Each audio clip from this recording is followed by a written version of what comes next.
As Trump pressures European allies over Greenland, we ask, can Europe defend itself?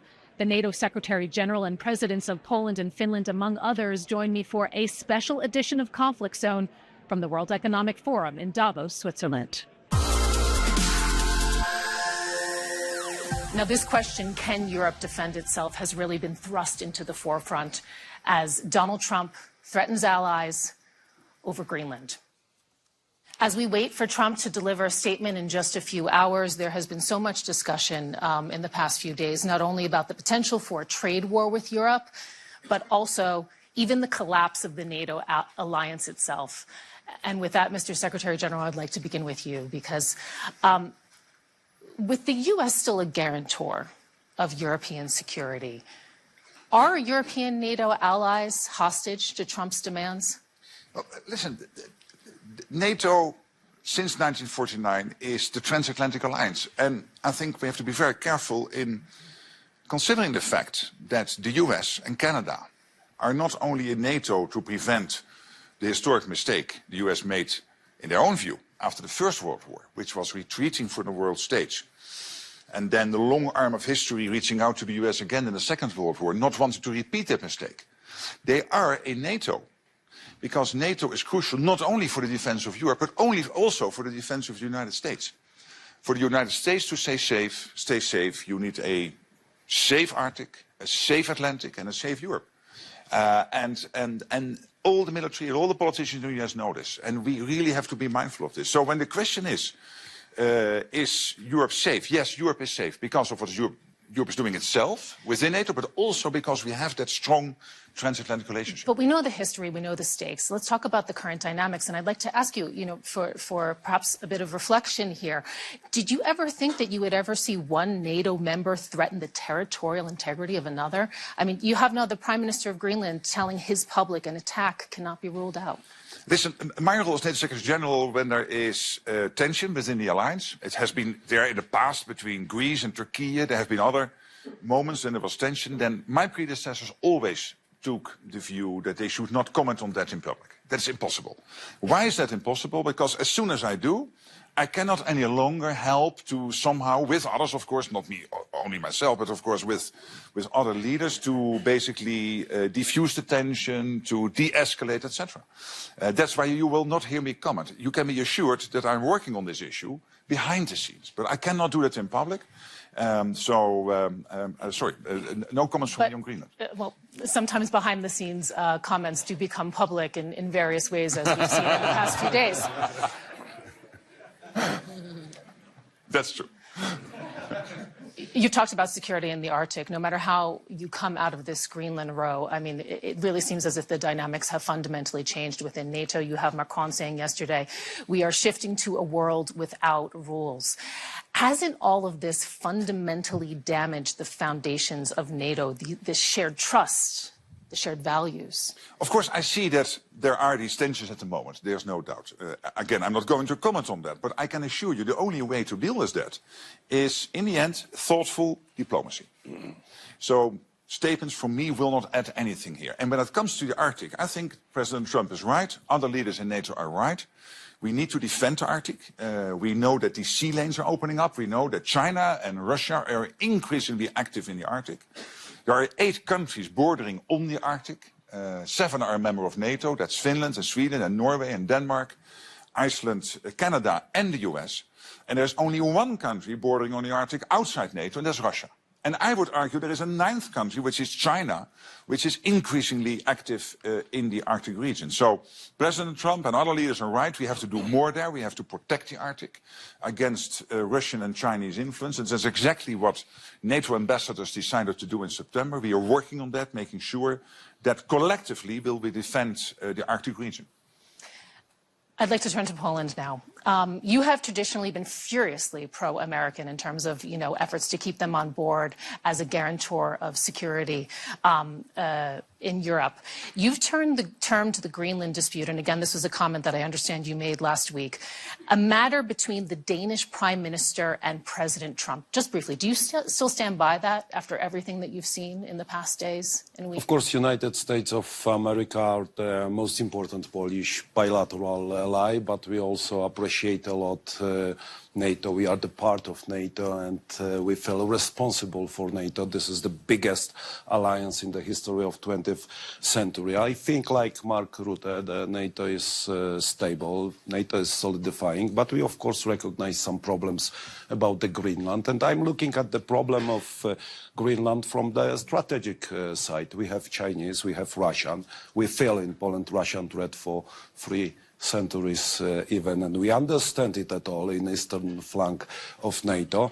And if we consider, ladies and gentlemen, that global GDP is consisted of 15% of right. European Union involvement and 15% of United States of America involvement, but according in terms of security, United States of America paying 65% for NATO and Europeans 35%, we have to consider what Donald Trump would like to say about the security, because he's responsible for security of the world as the leader, and we would like to support. Do you really think you can stay out of this? Do you really think you can stay out of this row? Do you really think that, I mean, isn't this the moment right now for solidarity in Europe? Isn't this key to a united and a strong response? There is the necessity of solidarity in Europe, but there is also the necessity of building the good transatlantic relations. And I think that transatlantic relations are very important. We know in Europe, me know, Alex, all my European friends knows how many mistakes had Europe done after and before 2022, and Donald Trump tried to convince our European partners that we have to solidify, and his voice is very important because of the financial, because of the strategic, geopolitical point of view. I, of course, hope that it will be solved thanks to all partners on the diplomatic way, and how far are you willing to go to have good transatlantic relations? Does that mean giving the Americans Greenland, selling the Americans Greenland? How far should European allies go if the Americans do move on Greenland?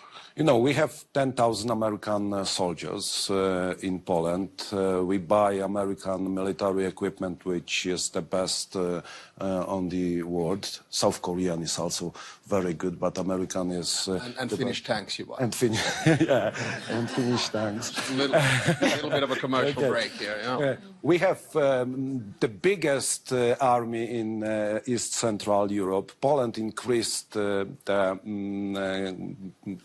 percent of GDP for military service almost to 5%. So we feel responsible for Poland. I believe in Polish soldiers, in our alliance, but United States of America, for all eastern flank of NATO, are very important ally.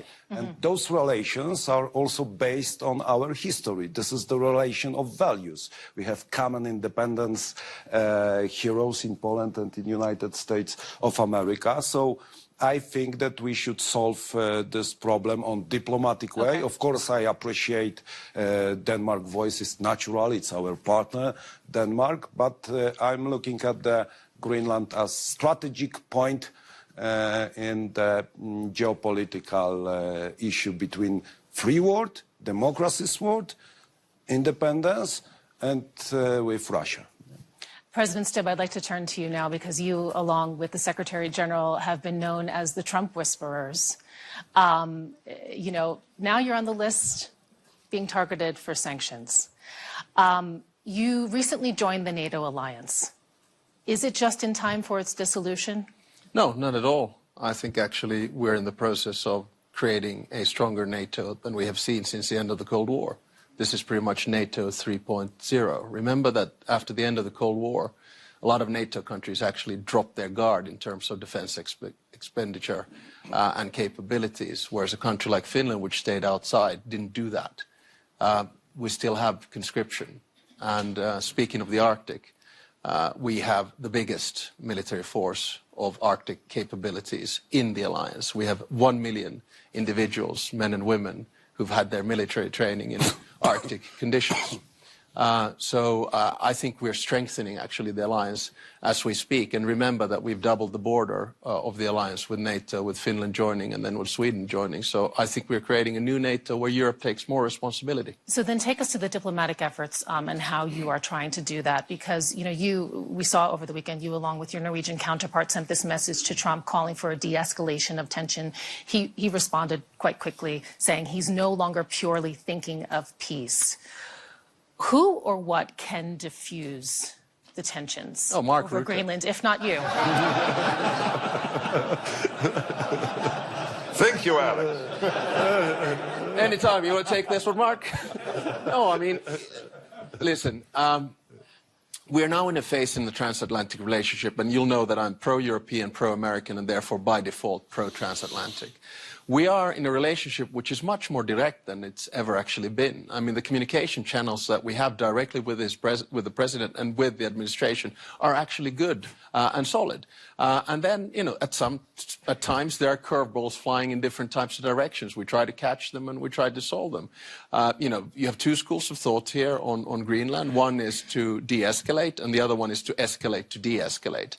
And I think at the end of the day, we'll find an off-ramp on this.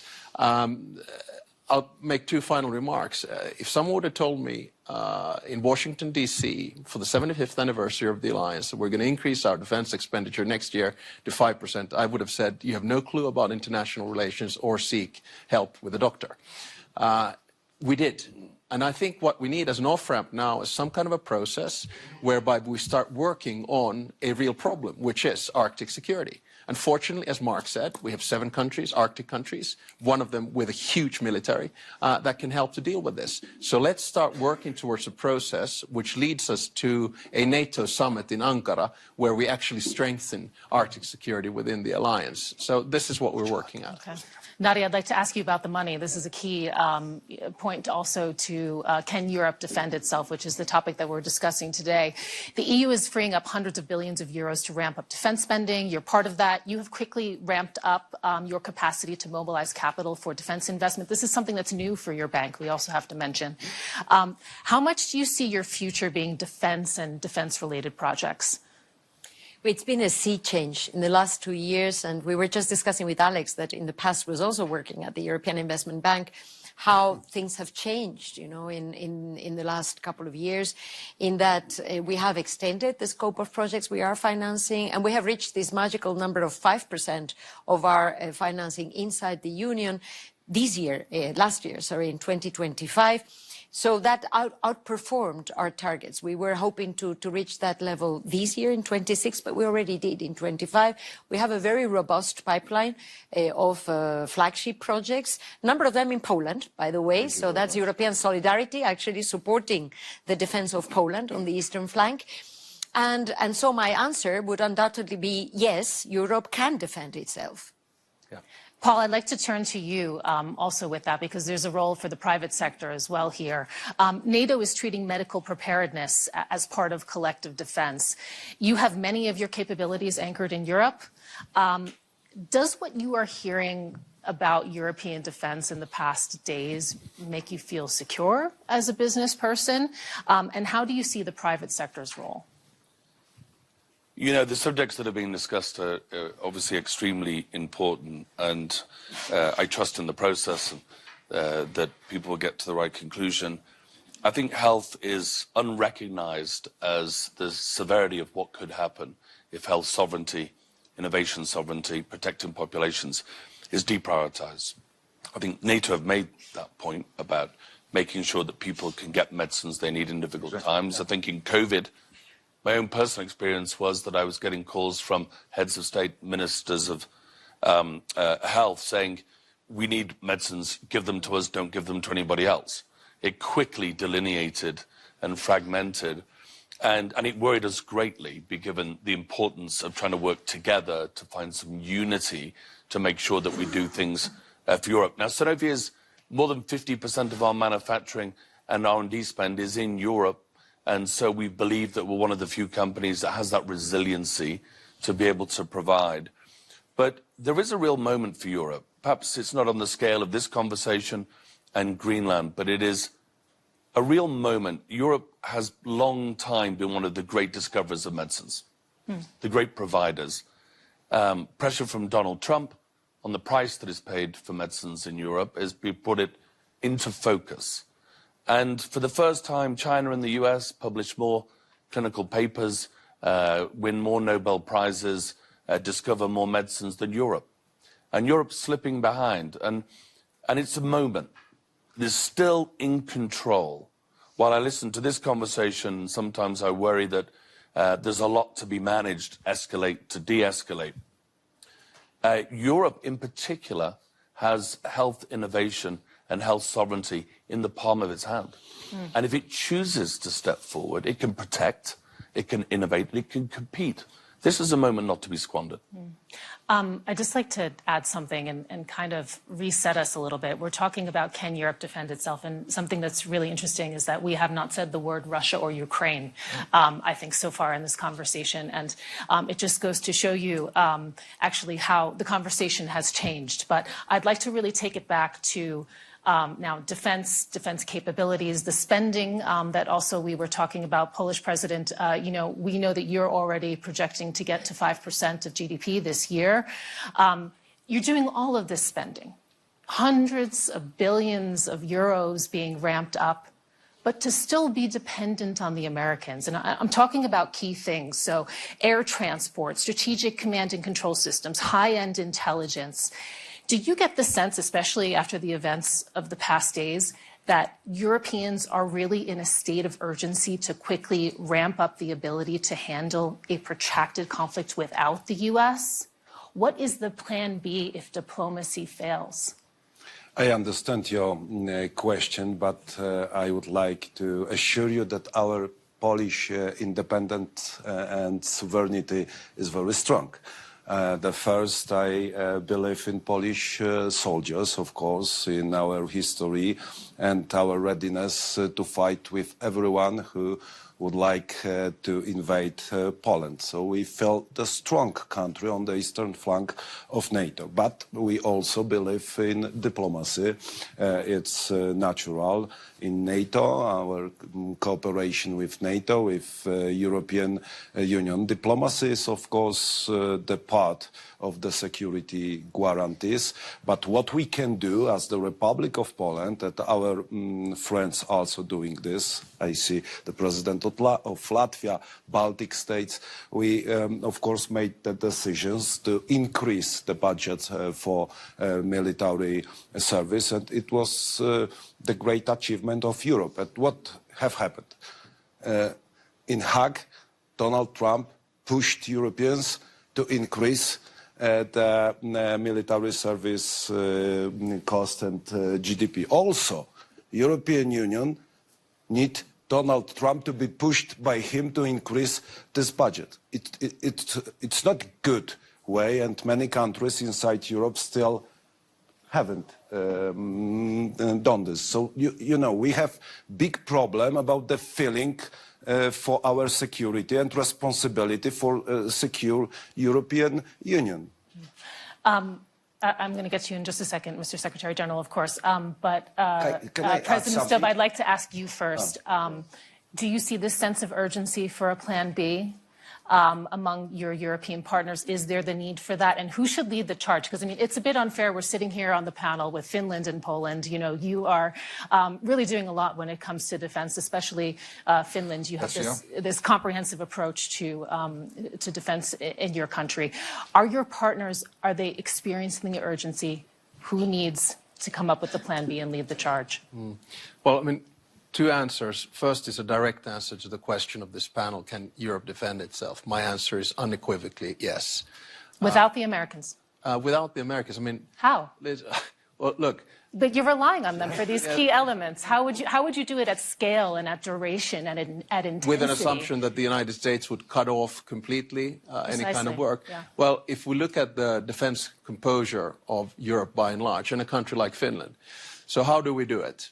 We have conscription. 1 million have done it. We can mobilize 280,000 soldiers within weeks. We have 62 F-18s. Your next question is going to be, do they fly without Americans? No, they don't. But do we trust that they will continue to fly because it's in the interest of America to do so? Yes. We just bought 64 F-35s. We have the biggest artillery in Europe together with Poland. We have long-range missiles, land, sea, and air. We don't have this because we're worried about Stockholm, right? So the bottom line is that if you ask me the question that can the Finnish military defend itself against a Russian attack, the whole defense posture of the way in which you do it, yes, we can. But then the second question which you were alluding to, I think we also have to understand that you fight wars on the battlefield, but you win them at home. And that means that all of us need to focus more on comprehensive security. The civilian side of things. That's why we have civilian shelters for 4.4 million Finns. That's why we have a security of supply where we don't get into any kind of trouble with food shortages, energy shortages, or electricity grids, because we've got this. And this is the, I think, capability that a lot of European states need to do. My absolutely final point. It's all good and well to talk about percentages, but just remember, you don't fight wars with percentages. You fight wars with capabilities, and those you just need to have in stock. Do European NATO allies need to think more about having capabilities that overlap with the United States? Well, this is to hedge their bets. The NATO is constructed like this, that the US, Canada, and the European NATO allies were completely integrated. It doesn't mean that there is the US coming to the rescue of Europe or Europe coming to the rescue of the United States. We are working completely integrated. And for the protection of both the US and Europe, it's crucial that NATO is there.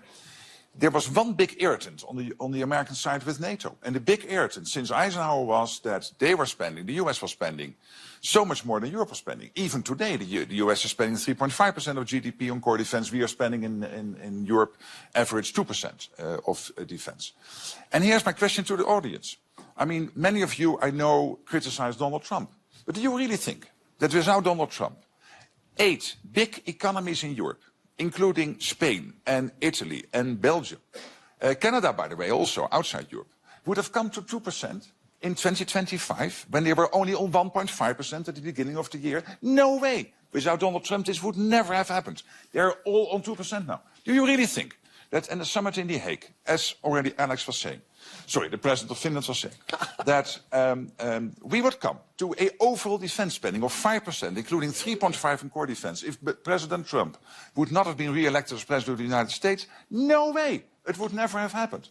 So again, I'm not popular with you now because I'm defending Donald Trump, but I really believe we can be happy that he is there because he has forced us in Europe to step up, to face the consequences, that we have to take care more of our own defense. And this is the thing. The Americans still have over 80,000 soldiers in Europe. They are still, including in Poland and Germany, etc. They are still heavily invested in European defense. And yes, they have to pivot more towards Asia. So it is only logical for them to expect us in Europe to step up over time. And there is this plan already since Jens Stoltenberg, my predecessor, designed it, the NATO defense planning process, to over time make sure that Europe can take over more of these capabilities, of these core enablers from the US, to do more of the protection of the European continent. We're still having a strong conventional US presence in Europe, also going forward.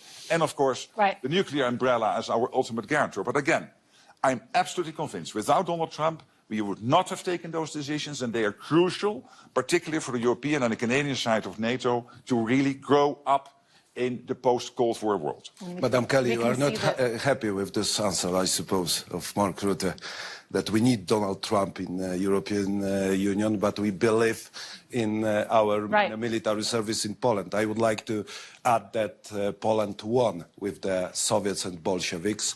Finland won with the Soviets and Bolsheviks in 20th century. Japanese and Afghans won with the Soviet Union. So we are ready in our countries to secure our independence, but we need geopolitical and some relations in Europe and in the world to be stronger. We have time for just a quick closing round now, and I'd like to turn to Nadia to kick us off with that, because we have the statement from the European Commission President Ursula von der Leyen yesterday describing a seismic change that makes it necessary to build a new form of European independence. And I'm wondering if you can give us, from the investment perspective, what you think is necessary to realize that vision.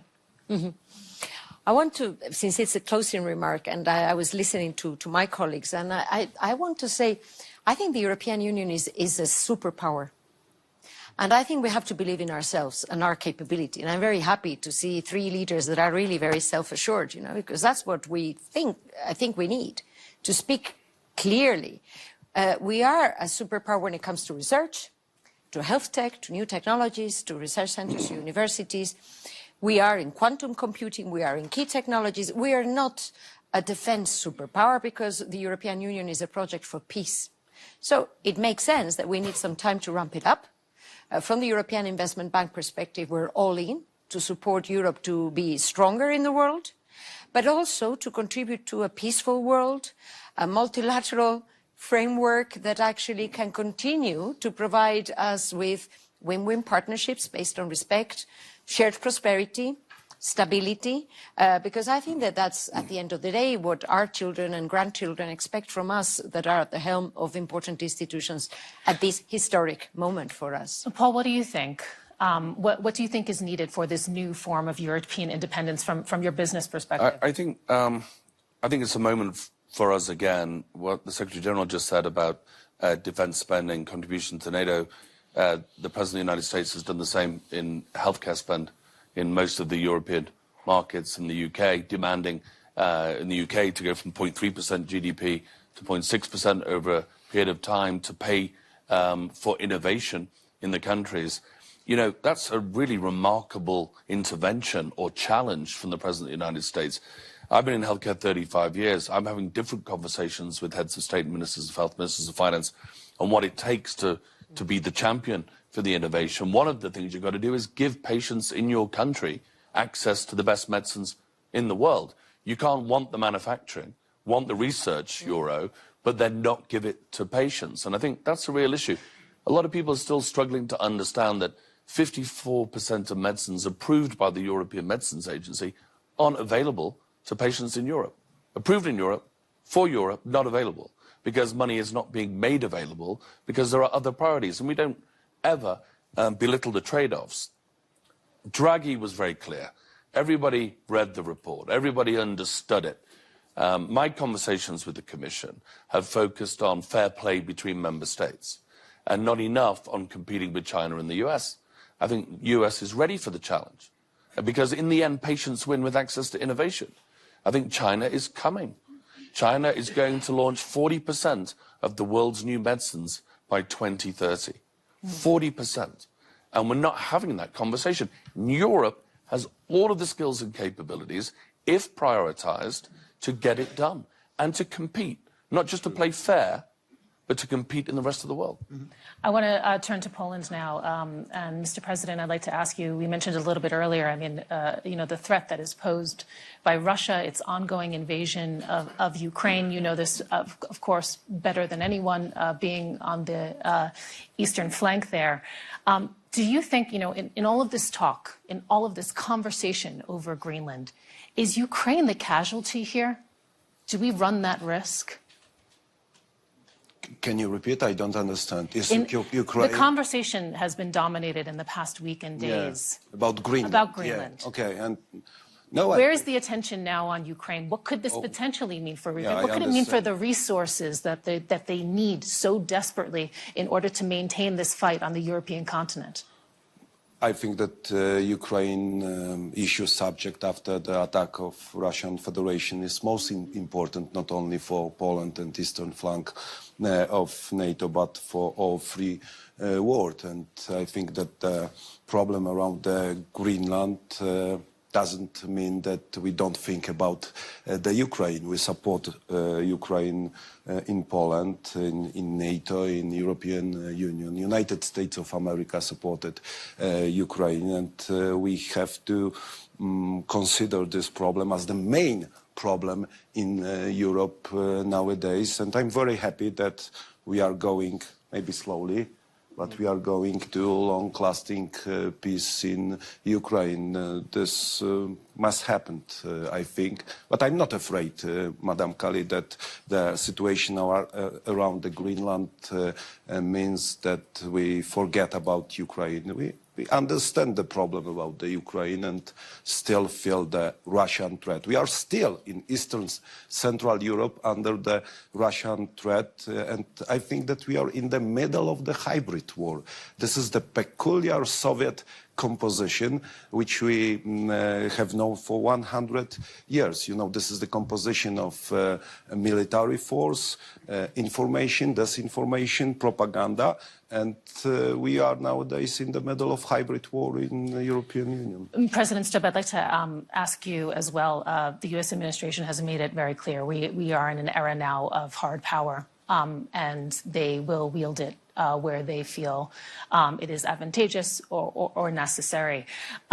You've said earlier that Europe can defend itself without the Americans. If it comes down... not exact, Mike, so that's not a quote. More or less, more or less. We'll go back to the transcript. More or less, more or less. I love journalists. Stoop against us. But if it comes down to it, given the dynamics that we have seen here, does Europe also need to have the potential to defend itself against America? No, I mean, come on, let's not push the hypotheticals here. Let's get back to the reality of the situation, and let's put it back into perspective, and especially the war in Ukraine, which Karol there quite well mentioned. Look, what has Russia achieved in the past 4 years? It's acquired 20% of the territory of Ukraine through military warfare, roughly 2%. In the process of doing that, it has provided about 1 million casualties and dead. It has decreased its sphere of influence. You can see the Central Asian countries, you can see the Southern Caucasus detaching themselves from the Russian Empire. You look at the Russian economy right now. If we go with the inflation rates of the 2 first weeks, we're looking at 30% inflation this year. 16% interest rates, zero growth, no more reserves, incapacity to pay the soldiers when the war ends. So I'm more worried about Russia's unwillingness to end this war because they cannot afford to do so than about Russia's capability to win this war because not end this war because they're moving ahead. So let's keep things into perspective. NATO hasn't entered the scene yet, and they have not been able to advance in the past 4 years as much as expected. This war has been an utter strategic failure of President Putin. He increased the size of NATO. He made Ukraine European. He increased the defense budgets of European states. And here we are asking ourselves, shaking, are we able to defend ourselves? My answer is, yes, we are. Secretary General. Absolutely. Secretary General, I'd like to ask for your remarks also on that point. We've been talking about can Europe defend itself? The question is how, and how that evolves also over the next years. Do you ever see a day where European defense doesn't have NATO as the cornerstone? No, I don't. And let's not forget the EU is great. It is 23 countries in NATO of the 32 are also in the EU. But it is only 25% of NATO overall GDP. 75% of NATO GDP is outside the European Union. Let's not forget. That's a fact. The US is by far the most powerful nation on earth. And the President of the United States is therefore the leader of the free world. And you cannot envisage NATO without the leader of the free world being an integral part of that organization. And nobody wants it, not on the US side, not on the European side. He said last night in his presser that he was doubtful whether the Europeans would come to the rescue if Article 5 will be triggered. I tell him, yes, they will. And they did on the 11th of September 9/11 in 2001, when for the first and only time Article 5 was triggered. I have no doubt the US will come to the rescue here. We will come to the rescue of the US, and we need each other for our collective protection. You made a very good point. The risk here is that we focus, of course, on Greenland, because we have to make sure that that issue gets solved in an amicable way. But the main issue is not Greenland now. The main issue is Ukraine. And I agree with everything Alex Stubb was saying, but I'm also a little bit worried that we might drop the ball focusing so much on these other issues. Yeah. And as we speak, Russian missiles and Russian drones are attacking the energy infrastructure in Ukraine. We know that it is now minus 20 degrees in Kiev. We know that Ukraine can only take care of 60% of its own electricity. And yes, it is true, the Russians have lost in December 1,000 people dead. Not seriously wounded, dead a day. That's over 30,000 in the month of December. In the 1980s in Afghanistan, the Soviets lost 20,000 in 10 years. Now they lose 30,000 in 1 month.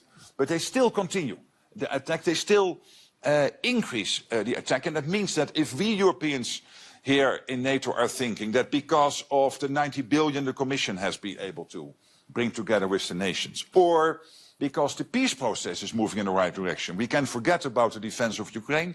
Don't. They need our support now, tomorrow and the day after. And yes, great if there is a peace deal. Everybody's working on that. The Americans, of course, are leading that process. Great that the 90 billion is there, but that will only be there in March, April, May, whenever. So that still takes time. So I need the European allies to keep focus on this issue. And what I'm really worrying about is that because of the peace process and because of the 90 billion, we lose sight, and that in the meantime, Ukrainians do not have enough interceptors, have enough American gear particularly they need, because it is not any longer available in Europe, for them to defend themselves. So this focus on Ukraine should be our #1 priority. And then we can discuss on all the issues, including Greenland, but it should be Ukraine first, because it is crucial for our European and US security. You have been here with us for Can Europe Defend Itself? Thank you so much for your time, and thank you so much especially for the panelists. Thank you. Thank you.